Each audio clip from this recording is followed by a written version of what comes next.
कोटड़ा क्षेत्र में राणा पुंजा की जन्म जयंती हर्ष उल्लास के साथ मनाई गई। यहाँ मांडवा, बिकरनी, नयावास व कोटड़ा मुख्यालय पर भी हुए कार्यक्रम। कोटड़ा क्षेत्र में हर्ष उल्लास के साथ राणा पुंजा की जयंती मनाई गई। यहाँ कोटड़ा उपखंड मुख्यालय पर व नयावास में भाजपा युवा मोर्चा के अध्यक्ष सवजीराम खेर के नेतृत्व में राणा पुंजा जयंती का कार्यक्रम मनाया गया। वहीं भाजपा मंडल अध्यक्ष कोटड़ा निर्मल सिंह गरासिया व वरिष्ठ कार्यकर्ताओं ने कोटड़ा पंचायत समिति मुख्यालय पर मनाया। यहाँ जिसमें सुबरी सरपंच राकेश खेर, जुनापादर सरपंच मिठालाल गरासिया, दाड़मिया सरपंच लक्ष्मण लाल गरासिया, कोदरमाल सरपंच निर्मल कुमार बुम्बरिया सहित कई कार्यकर्ता उपस्थित रहे। वहीं खाम पंचायत में राणा पुंजा भील का जन्म दिवस मनाया गया, जिसमें समाज सेवक लाडूराम वडेरा के नेतृत्व में कार्यक्रम किया गया।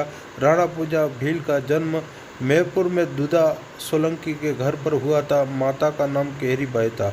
इस जन्म दिवस के उपलक्ष्य में कार्यक्रम में भाग लेने कई जनप्रतिनिधि भी पहुंचे, जिसमें प्रेमाराम सरपंच खाम, लाडूराम परियार सरपंच लोहारचा, बाबूलाल लोहारचा, लक्ष्मीलाल बिकरनी, रावताराम पूर्व सरपंच सामोली, लाडूराम गरासिया सरपंच मेहरपुर, उमेश कुमार समाज सेवक गुरा सहित कई कार्यकर्ताओं ने भाग लिया। उसमें एक वीर नायक था राणा पुंजा भील। राणा पुंजा भील का जन्म मेहरपुर में हुआ। इतिहास में कुछ भ्रांतियां भी हैं। कुछ लोग पानरवा का बताते हैं, कुछ मेहरपुर का बताता है, लेकिन जो विश्वसनीय जो इतिहासकार हैं उनका इतिहास हमने देखा है। उस इतिहास के तहत उनका जन्म मेहरपुर में हुआ है। यह सत्य बात है और उसके प्रमाण भी हैं। इसलिए इस धरती पर ऐसे योद्धा का जन्म हुआ और 15 साल की उम्र में उनके पिताजी का देहांत हो गया। इनके पिता का नाम बुगाजी था और माता का नाम केहरी बाई। अपने इस मेवाड़ में भ्रमण जो क्षेत्र है मेहरपुर है, यहाँ पे आपका जन्म हुआ और बाल्यकाल से भी और बहुत वीर और धनुष विद्या में बहुत निपुण ऐसे राणा पुंजा भील इस क्षेत्र में अपनी प्रसिद्धि कायम किए हुए थे। अपनी वीरता के किस्से दूर दूर तक सुनाए दिए थे। ऐसा नाम जब नाना प्रताप के ध्यान में आया कि अगर मेवाड़ को बचाना है तो मुझे राणा पुंजा जी से मिलना पड़ेगा। ऐसा ही विचार अकबर के मन में भी आया और अकबर ने सोचा कि अगर मेवाड़ को मुझे गुलाम बनाना है, अधीन करना है, तो मुझे राणा पुंजा को अपने साथ मिलाना होगा।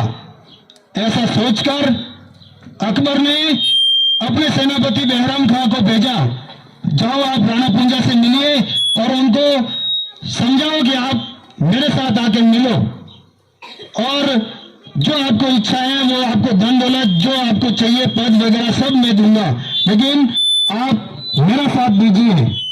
जब बहराम खां उनके पास गया, ये सारी शर्तें उनके सामने रखी, तो राणा पुंजा ने कहा कि नहीं, मैं एक भ्रमण क्षेत्र का एक सेनापति हूं, यहाँ का मैं मुखिया हूं, मैं अपनी मातृभूमि के साथ गद्दारी नहीं कर सकता।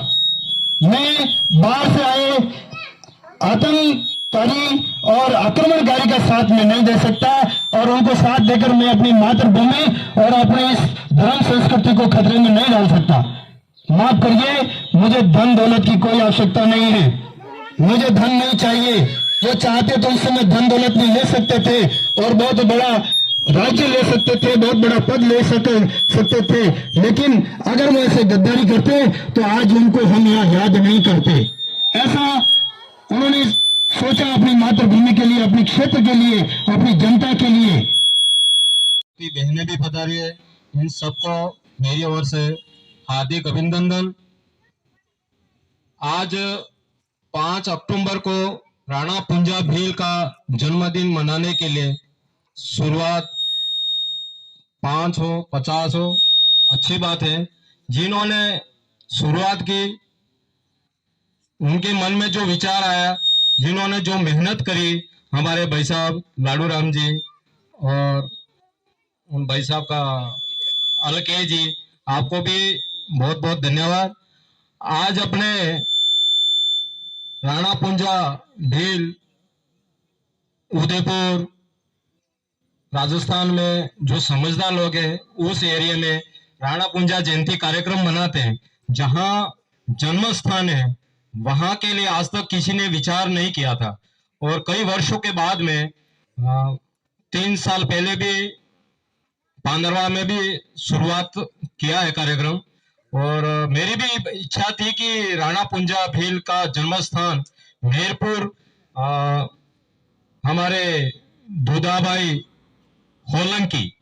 सोलंकी बाद में लगा है, होलंकी परिवार में उनका जन्म हुआ था और उनकी माता का नाम केहरीबाई था। उस समय उनके जन्म काल,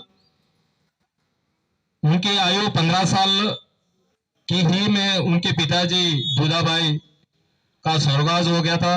उनकी पहली परीक्षा थी कि पुंजा भील का उनके भाग्य में लिखा हुआ था कि अपने गांव में एक मुखी होता है उसको पटेल भी बोलते हैं। तो इस तरह से इस मेरपुर के उनको उपाधि मिली कि पटेल की। और अपने भील समाज दो तरह के होते हैं, एक लंगोट भील और दूसरे क्षत्रिय भील। तो क्षत्रिय भील वो होते हैं जो लड़ाई लड़ने वाले, और लंगोट भील वो होते हैं जो जंगलों में रहने वाले। तो इसी तरह इस अरावली पर्वतमाला के इस मेवाड़ क्षेत्र में जहां जहां भील समाज रहती थी पहाड़ों के बीच में, तो उसका एक पांडरवा क्षेत्र अभी अपने, उस टाइम तो मेरपुर गांव तो मतलब फले हैं, फलों के धीरे धीरे फिर गांव बन गए। आज एक पंचायत होती है, किसी फले का नाम को रेवेन्यू विलेज गांव घोषित करता है। इस तरह से इतिहास में रहा होगा। लेकिन भील समाज के पधारे हुए सभी जनप्रतिनिधिगण,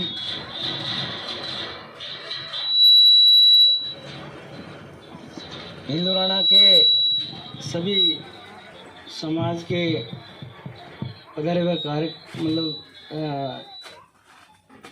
भाई लोग,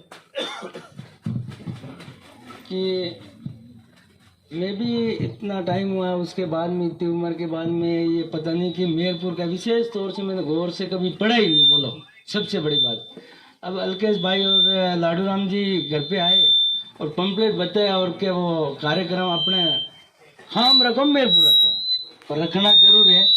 मैंने पढ़ा, फिर पूरी विस्तृत थोड़ी जानकारी ली, तब मुझे पता लगा कि यार ये तो भाई मेरपुर का जन्म स्थल की बात कर रहे हैं, तो वाजिब है। क्षेत्र का मतलब इस राजस्व गांव मेरपुर के हो सकते हैं, जागीरदारी के अंदर, रावड़े के अंदर। अच्छी बात है। इस पहली बार आज़ादी के बाद में मेरपुर में, मेरे भी 40-45 साल की उम्र में पहली बार वीर भीलराणा की जयंती अपन मनाने जा रहे हैं। और ये वीर भीलराणा जब महाराणा प्रताप के साथ दिया, तो हल्दी घाटी में इनको जैसे अपने आदिवासी के बहुत बड़े, जो उस जमाने के अंदर भी मतलब 650 साल पहले की बात